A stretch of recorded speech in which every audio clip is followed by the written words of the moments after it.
So we're back to play against Smitty's deck again. I'm thinking the first game is slightly in our disadvantage to us, slightly in his favor, and I think post sideboard we get a slight advantage. So that's the theory at least. We bring in a lot of good hate cards. This is a really nice hand.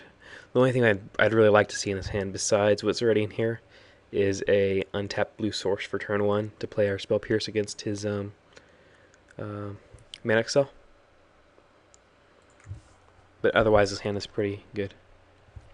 So our friend won that draft.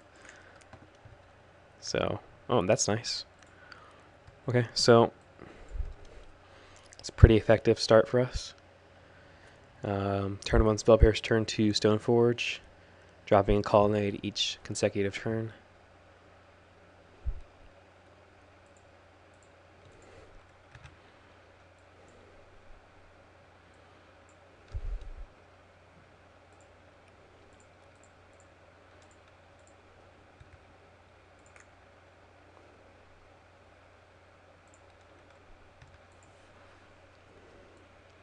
Actually, we can play a Preordain next turn to go with our sword, depending on what he plays. Okay. Life Staff, don't want to see that.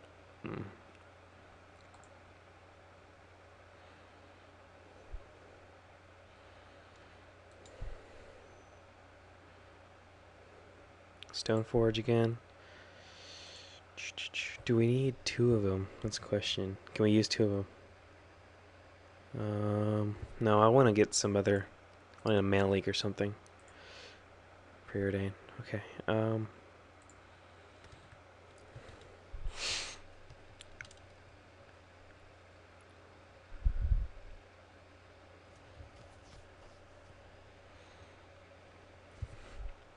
The way this deck abuses you is it plays must deal with planeswalkers behind a wall tunnel magnets. That's effective because against this deck because we have no ways of dealing with those planeswalkers except for actually getting in combat with them.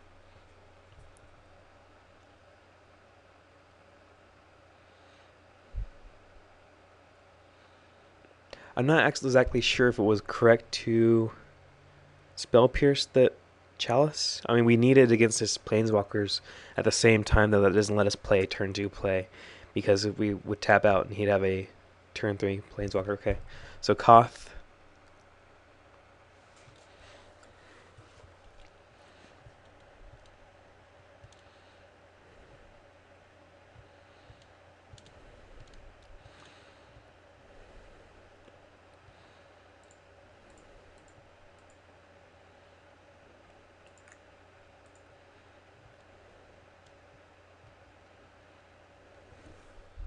And Day of Judgment is rather ineffective against him in the beginning.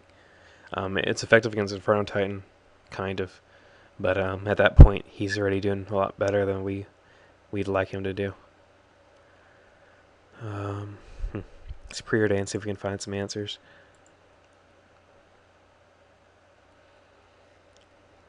None of those help. Okay, so we're gonna attack here. See what he does.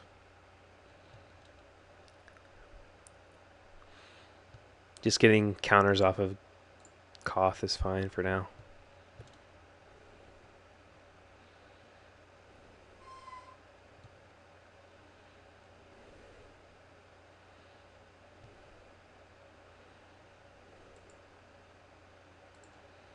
So we can't bluff Mana Leak. I mean, he's going to keep on playing cards no matter what we do. We need to try to get in there.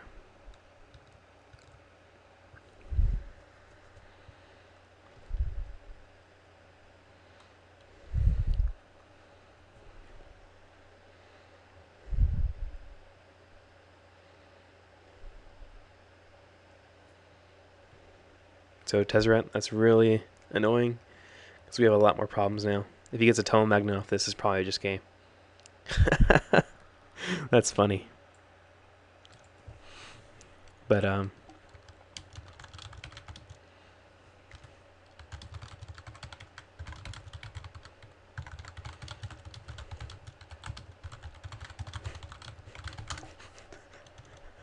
But yeah. Okay. Well.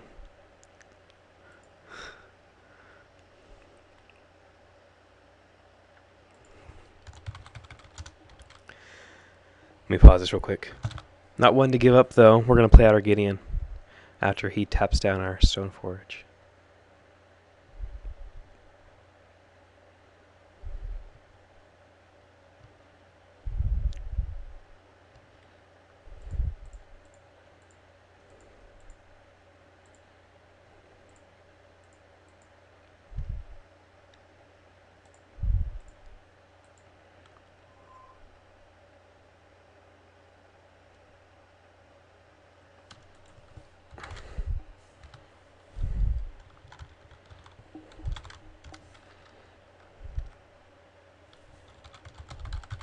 So, he's probably just going to win this game.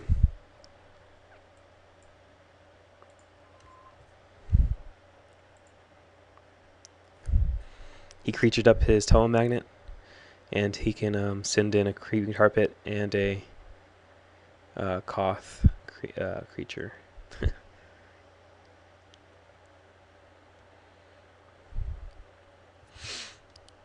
Or he can just, yeah. So he's going to kill off our Gideon.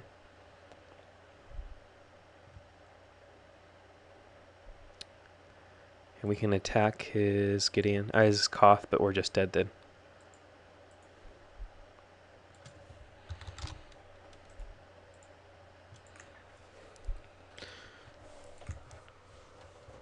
So, what makes us have game against him in the post board is this package of Celestial Purges and Divine Offerings. The Jaces and the Sun Titans help as well. The ability to either destroy his Telemagnets or actually exile his Planeswalkers in the case of Tezzeret and Koth is very important. These just give us the ability to actually deal with his Planeswalkers. Main board, we have no way to actually get to his Planeswalkers besides, except in the case of Jace, where we can play our own Jace to kill his Jace. In the main board, the only way for us to get to his Planeswalkers is to do combat damage. And we just can't deal enough combat damage when he has so many Telemagnets going. I don't really like Gideon against his deck anymore. He said it was a problem for his first iteration of the deck. I don't think it's a problem anymore. I think this is the perfect list against him, so we're going to run with this.